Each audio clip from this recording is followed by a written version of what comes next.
Today on Unpacked, your friend had said you're going to put all your problems, all your hurts, all your pains on that road and run it away, basically. Whatever your husband did, he's going to lie down this road and you're going to run over all those challenges. Mountains are symbolic to hardship. It's not about you. The mountain is there, and therefore you're not going to conquer it. You conquer yourself.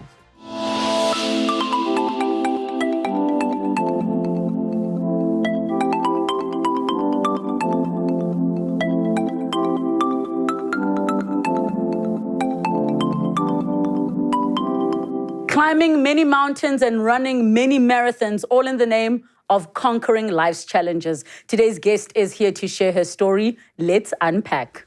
Khanyi Mlambo is a Soweto-born business executive, speaker, and adventurer.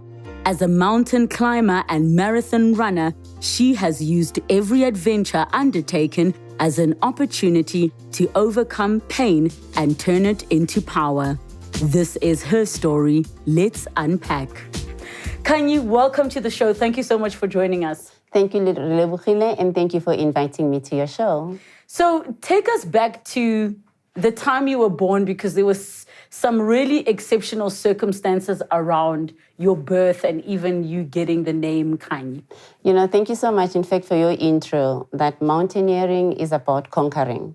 So when I was born, my name Kanyes came from a story that my mother at the time was expecting my brother.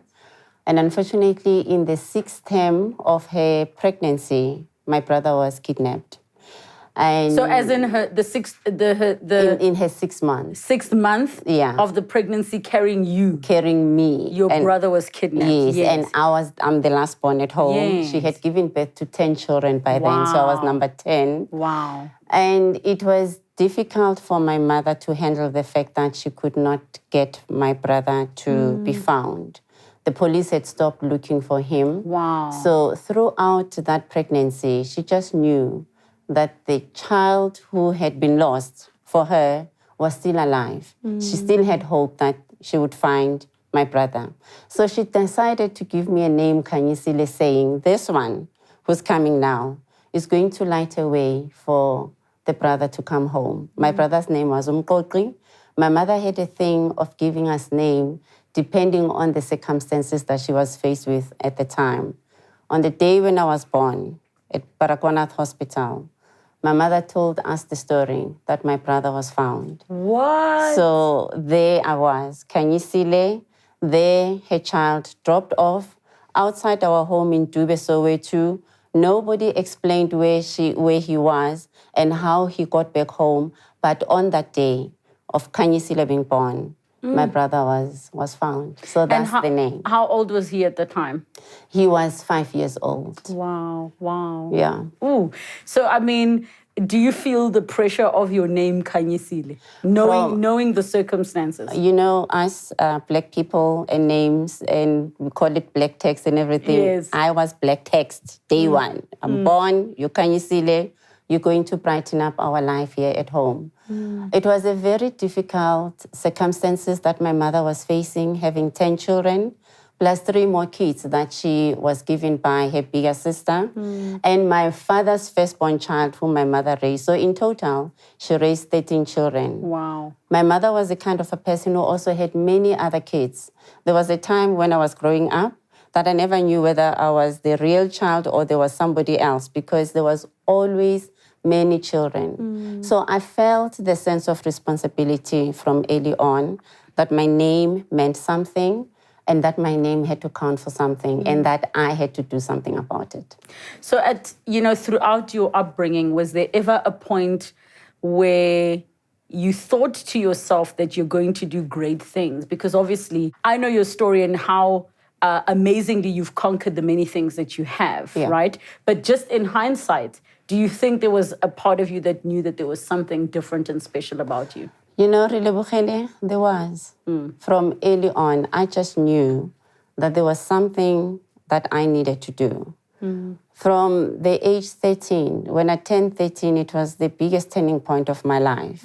Again, I had the sense of responsibility that I was in a point in time where I needed to do something about my life. When we were playing games as young girls, dolls, somebody's a teacher, somebody's a doctor, I just knew that I was going to be something big. I knew that people were going to read about me one day. I would pretend that I'm on stage and I'm telling a story. So there was always, I can't explain exactly how, but I was always very intentional in terms of what I did, the actions that I took, and what my name meant, and what I was meant to be. I knew that from early in my life. Were you an athletic child?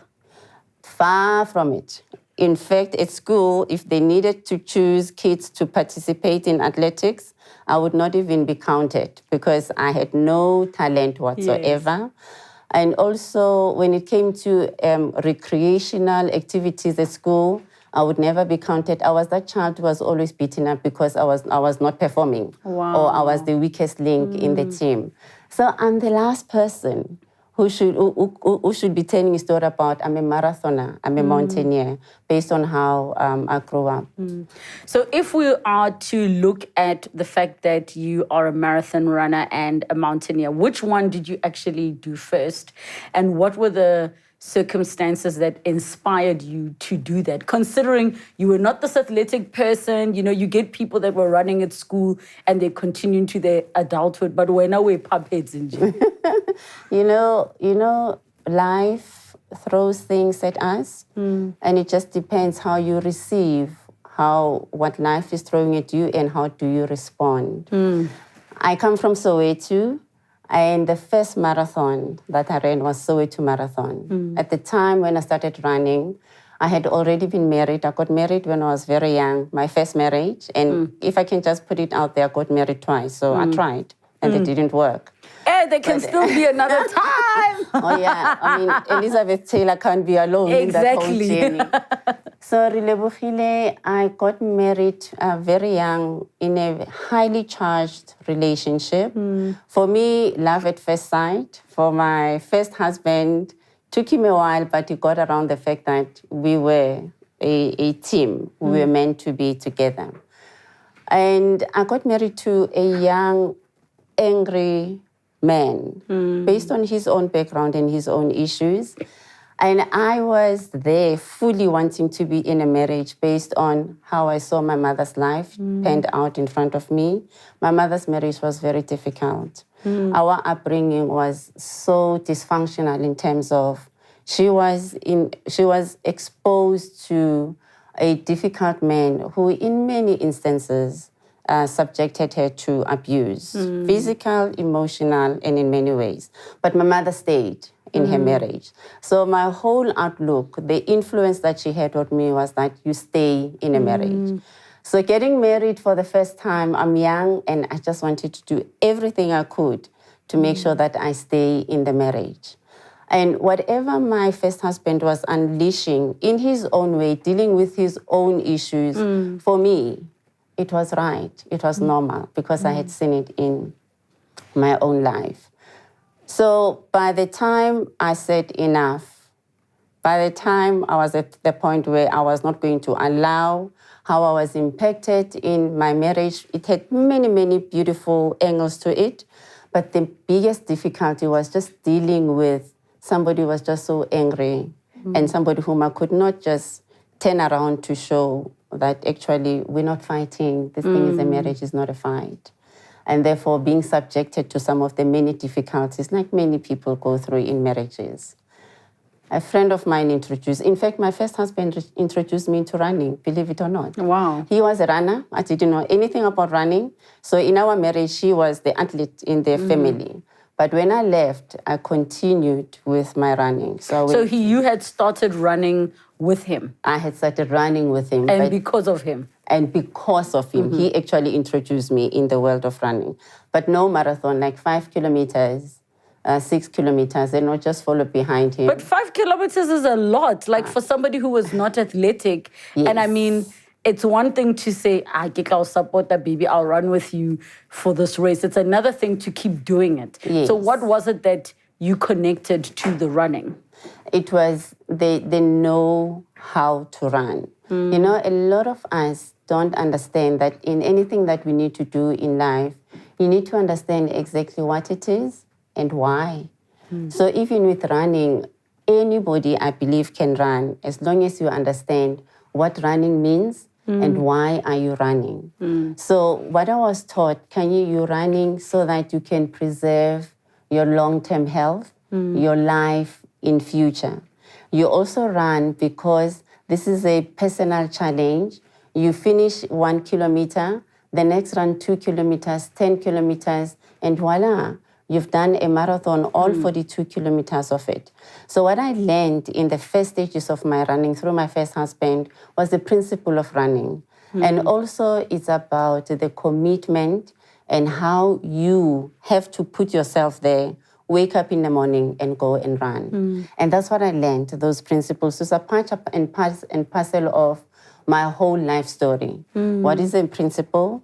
What is the commitment? And how do you bring yourself there first? So now the first marathon, what are the circumstances that you're like, okay, I'm doing this? Oh my goodness. So I know nothing about 42 kilometers.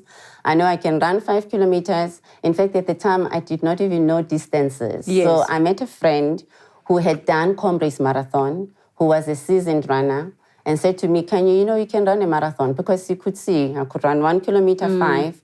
I'm like, no, I can't run Comrades marathons, like 90 kilometers, it's impossible.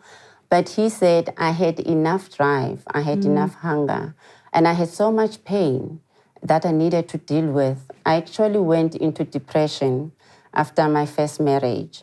And so was this due because your marriage ended? Yes. And you had made the decision that this is not working? Yes. And I'm done? Yes. And that's the hurt and the depression that you were dealing with then? Yes. It was the hurt of a loss of a marriage. It was also the depression of having spent the period of time in my marriage without standing up for myself. Remember, I saw a mother who was so accommodating, so forgiving. So some of the things, they came to me after the marriage that, no, that should not have happened. No, you should not have allowed that.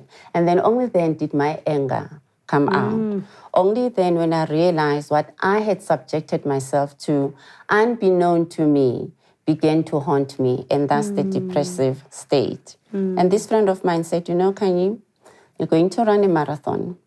After the marathon, we're going to train for Comrades marathon. And for Comrades marathon, you're going to put everything that had happened in your life before. Whatever your husband did, whatever he said to you, whatever you have also subjected yourself to, is going to lie down this road, and you're going to run over all those challenges. So first, Soweto marathon, I finished that marathon. I thought I had lost my legs. I thought I could not breathe. I could not function. It took me a while to actually take it in that I had run a marathon in my own background. The nicest thing was the marathon ran just behind my mother's home. Oh, wow. So everybody in Dube was there seeing me as a runner. People I went to school with, surprise, surprise, there's Khanyi running.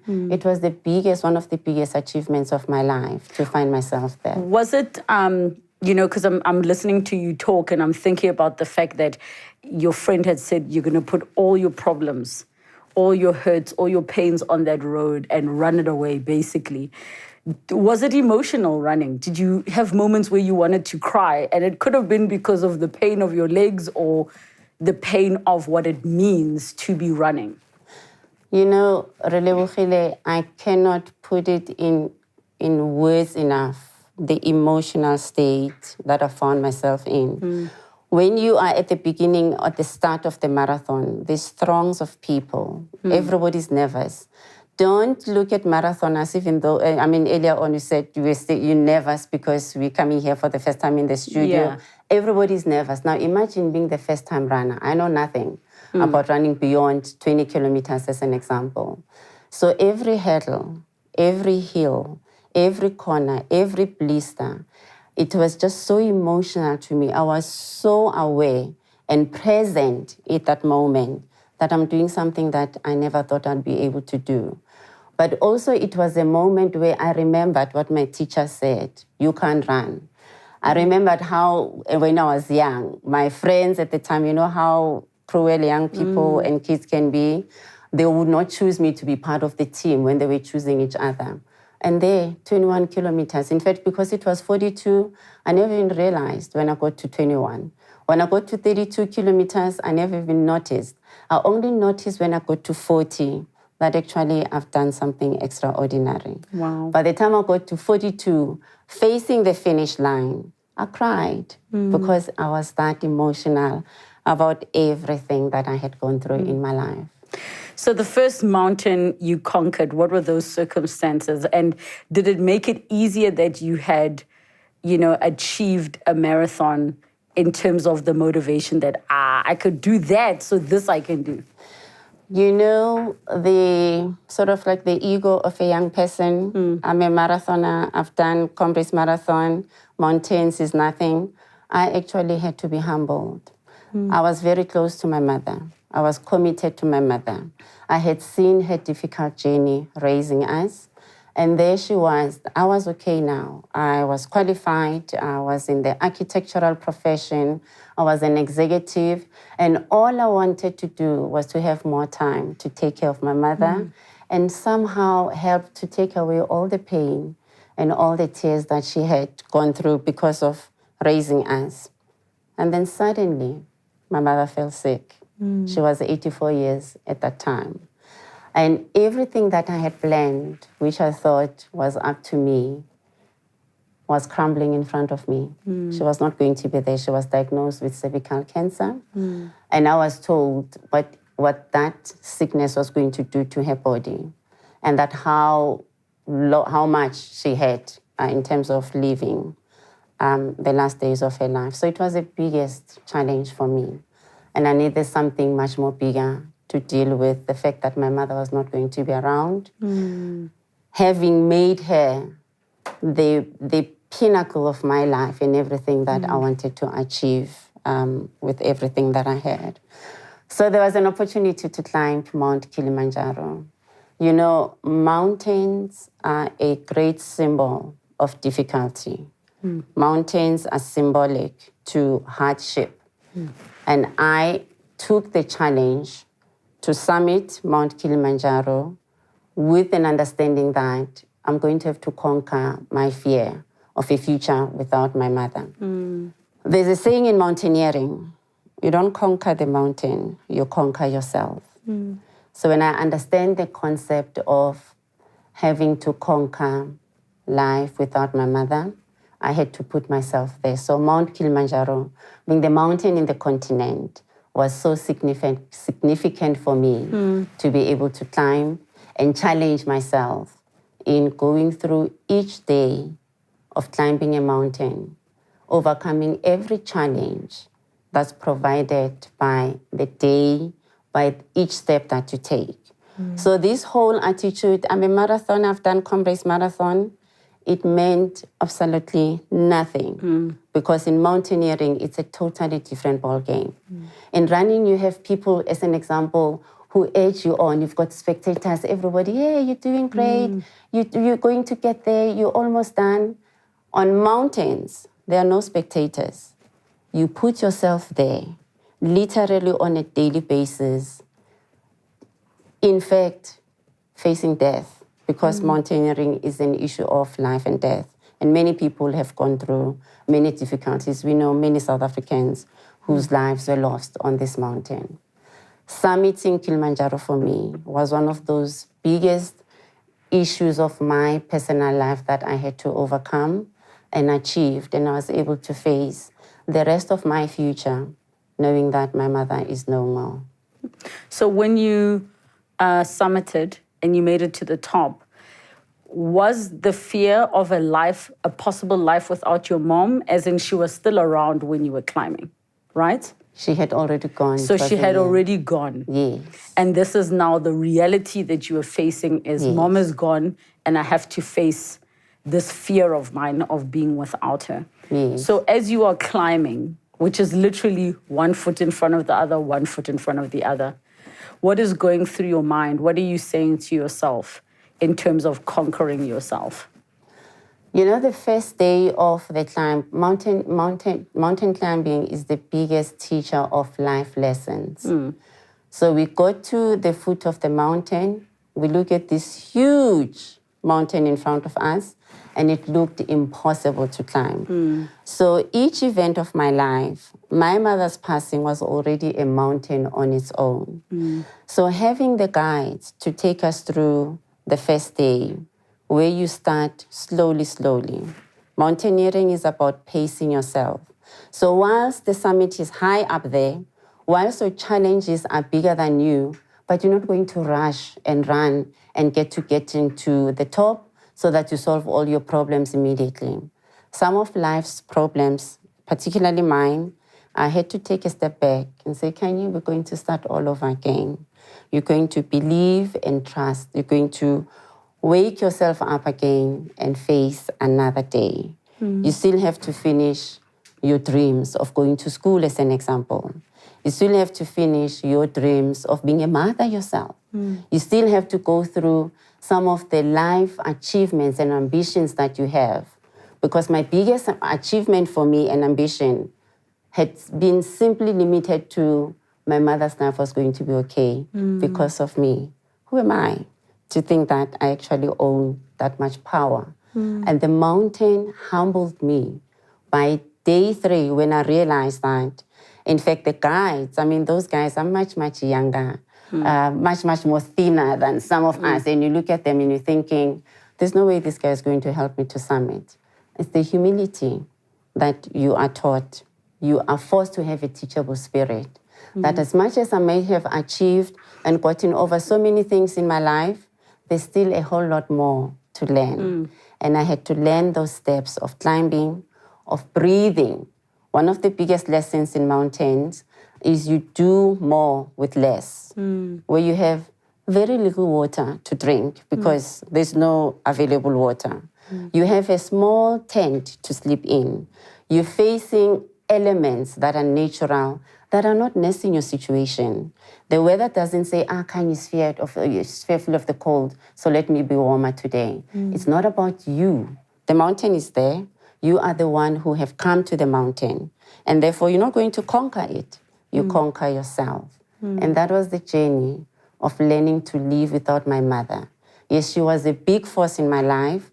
So it's minus the force of a physical presence in my life, meaning it does not mean Khanyi, your life is less just because she is not there. And I think you've explained it so beautifully about the symbolism of a mountain, because a lot of our problems in life are mountains. So when you came back, after you summited, you made this great achievement and you landed back at the bottom of the mountain. What was the message you told yourself? It was one of those emotional moments of complete surrender and complete acceptance of me. But Khanyi, you're okay, and you are still going to be okay. Khanyi, you do matter, and you're going to even achieve greater things. The biggest lesson on the mountain when we summited. So it's a hard grind. You're going up, it's cold, minus 10 degrees. You're thinking at some point you're dying. You're hoping at some point that you're like asking yourselves, why am I even here? I mean, I'm just a black girl from Soweto. This is a white man's sport. Why am I here? And then you get to the point after that hardship, to the top, and then the guys say to you, only have 5 or 10 minutes. Take a picture and move on. So you're thinking, it's been so hard. It's been 5 days of climbing. I need more time to celebrate. I learned immediately that some of the things that we achieve in our lives, you don't have to spend too much time celebrating because there's another mountain. So when you go to the bottom, once I celebrated the fact that I had summited, the fact that I had overcome my own fears, and the fact that I knew that I'm okay, I will be able to face the future without my mother, I just knew that there was another mountain that I needed to climb. So celebrate that, but quickly, and move on, because there's so much to do in life.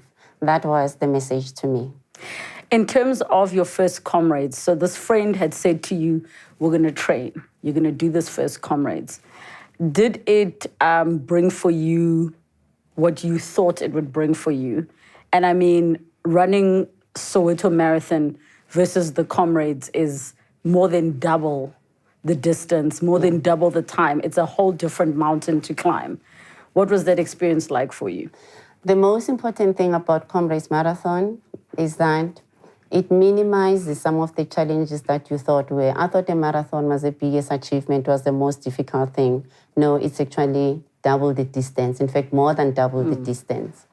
And also what I got out of Comrades Marathon, that whole sense of self-discipline, that even if you're facing the hill, it's 70 kilometers, you still have to climb that hill. You know, when we talk about the biggest temptation, you find it in running, especially Comrades Marathon. So you're running, you are at 80 kilometers, you've got 7 or 9 kilometers to go, and there are these kumbis that are driving alongside if you watch the marathon. Those kumbis, we call them rescue buses.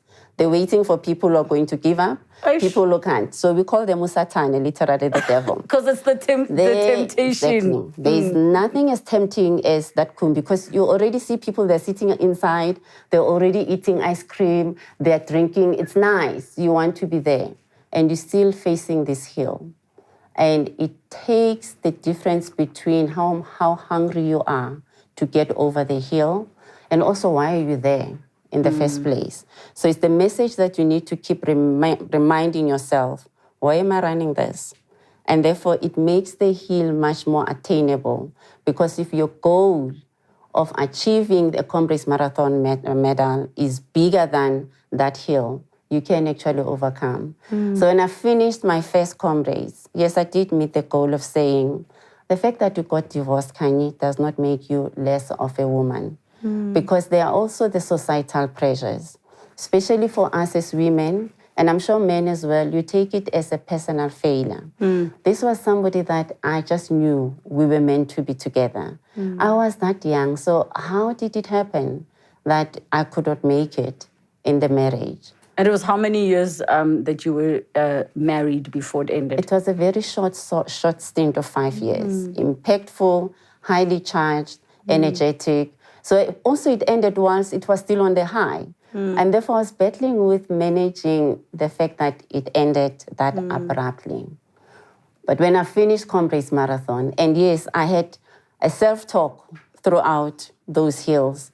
And I also had a talk to him. I would say him, yeah, is this what you said to me? Okay, let's see if that counts. And then you finish the hill, you look back and say, I got over that. So at the end of the Comrades Marathon, it was a self-inspiration to me. It was encouragement that came from deeper within me. Of course, having been supported and helped by friends and many others, because you don't travel these journeys on your own. But Kanye had to put herself there to the test. And I was able to say, Tick, you've passed that one. You'll be okay. So at some point, you become a mother. And there is something significant that you did in terms of a mountain or running in relation to this. But you're not just mother to one, you are mother to many. Yes. What is the story behind that? You know, as I said, my life story is a story of losses and a story of events that are difficult. So they are expected to have as many children as my mother. And as it turned out, I could not have my own children. No matter how much I tried, no matter how many interventions that we had, it just did not happen. And was this with your second marriage? With my first husband. We started, with your first husband, in my first marriage. Then even in the second marriage, many attempts for me to conceive. And it was the biggest dream of mine and the biggest loss, losing the children that were yet not born from me. So as usual, conquering this biggest mountain of, again, a life, not having given birth, knowing, again, the societal issues, my own personal dreams, seeing myself raising my own kids, dashed like that. It took me to adopting and fostering children, and I have 13 of them. Wow. And I did that because the number 13 for me is so significant in that my mother raised 13 of her own, and many others. And I wanted to be able to say, you know, God, even if you didn't give me mine, but I think you gave me another way of seeing how it's still going to be possible to experience motherhood. And that took me to climbing another biggest mountain. And I challenged myself to climb the highest mountain in Europe, Mount Elbrus, to raise funds for me to be able to support my children, particularly their education. It was a totally different challenge, at a totally different level, because whilst Kilimanjaro is a mountain difficult on its own, this particular mountain is technical, and it's more around how you manage using the new tools and the new way of climbing compared to just trekking or hiking the highest mountain in the continent. And that's my story around why I climbed another mountain. So then, you know, all in all, you did how many international mountains? I've done 3 international mountains, and I've done a mountain in South Africa, Mafadi in Drakensberg, in fact, during 2021 last year. Because it's one thing to achieve and conquer yourself in mountains around the world. It's another to do it in your own background. Just like the Soweto Marathon meant so much to me, Comrades Marathon in my own country, but also conquering Mafadi in Drakensberg was another challenge that post-COVID-19, how does one come up and still become a functionable human being and still be able to face all the challenges based on how we were all put in one corner by COVID-19. Like, you're going to sit down, you're going to listen, and hopefully you come out here having learned something differently. And that, for me, is the basis of how my whole life has just been mapped out. So total number of marathons that you've run? Oh, you want to reveal my age. Okay, I started running when I was very young. When I count the marathons, I started running from 1998. It could be over 200 marathons that I've done. So just over standard 200 marathons. standard marathons. How Just many standard comrades? Marathon, 10 Comrades marathons. 10 comrades. Yes. How many mountains? 3 mountains, major mountains. And then I've done 6 of the biggest international marathons called the 6 World Championship Marathons, which I'm one of the 2 South African Black women, by the way, to have that medal. So Which is amazing, absolutely amazing. Thank you. And what was the significance of the 6 international marathons? For me, Relebogile is always going back to the basis, the story. What is the story and why I do what I do? I've always been told when I was young, you can't do this, you can't have that, your family is dysfunctional, your father abandoned you, there's been so many tragedies in your life, you can't travel. There was a point, like many Black young South Africans, we did not have shoes. So going on holiday or even thinking that one could travel overseas was out of the picture. So when I had an opportunity to do that, like I've done so many marathons in my own country. So what is the next level? What is the next challenge? Similar to, yes, you've now got 10 Comrades Marathon. It doesn't end there. How can you push yourself even beyond just getting a green number at Comrades Marathon? I've done 10 of the 2 Oceans Marathons in Cape Town, the Ultra Marathon. How much more can I still push myself? And I'm proud to say, whenever you travel to these 6 big cities where this marathon is hosted, you will find my name. They've got the Wall of Fame of people who've done these marathons around the world. So I'm able to look back and say, you know, Ma, all your pain, all your tears were not in vain. Look where your child is today. And that's why I push myself in the manner that I do. So you're going to continue climbing mountains. You're going to continue running marathons. What message would you give to the viewers watching, you know, of what they can take out of your story? Because for you, it's mountaineering, it's running Comrades, running marathons. Maybe it could be something else for them. It's very important in life, firstly, to understand yourself and where you are at, and accept your circumstances, that things are not okay. But what's even more important is not to allow yourself to be a victim. There are certain things that are within our control, and there are things that, of course, are outside your control. The fact that my father left me and my mother and my siblings, I could not control that. But I was able to control later in life that I'm not going to be a victim to my father. I'm not going to remain being shamed. I'm not going to remain with this background of, oh my goodness, she had such a hardship when she was raised or when she was growing up. So you can rise up out of our circumstances. Some of the tragedies that we face in our lives, childlessness. There are many people who see childlessness as, that's it, I'm done, there's nothing more. But I understand that being childless is not less. And there's another opportunity of using the same, whether I call it the biggest challenge of my life, in a positive way. There's 13 children who've gained out of having Khanyi as a mother. I could have had my own 2, focus on my 2 and giving them the best. And there would have been 11 other children who never had an opportunity to be raised or being provided some of the opportunities that I have. So my encouragement to people who are watching the show, there are many mountains. It's about one step at a time. Pace yourself. Get to the foot of the mountain. In fact, we say you don't measure the mountain in terms of how high it is. You don't measure the mountain when you are at the bottom. You climb that mountain and say, oh, that's how high the mountain was. Because then it minimizes your challenges. And if I can just encourage all of us, that it's about self-leadership, owning your story, giving yourself your own power, and understanding that nobody owes you anything. If you have the power and the control to do something about your life, bring yourself to the table and don't look at anybody else.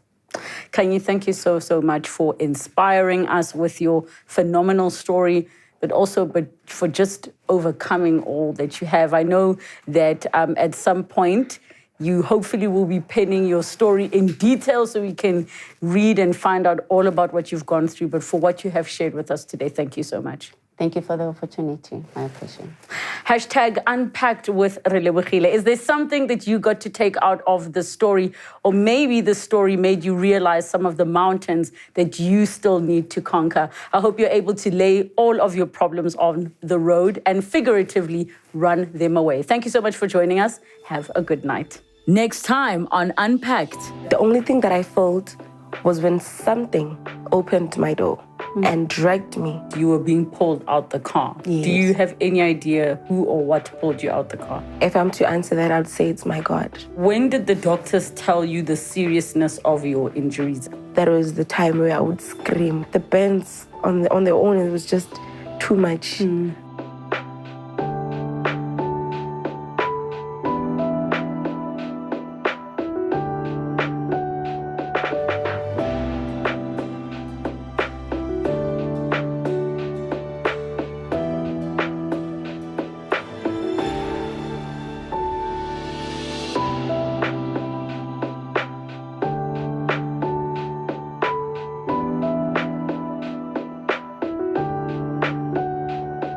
Thank you so much for watching Unpacked with Relebogile Mamoja. Make sure you subscribe to my channel where you can get to watch more episodes. But more importantly, you can be part of our online community. Comment down below, share with us who you'd like to see on the show, what story you'd like us to discuss. We love engaging with you. Keep it coming and don't forget to subscribe.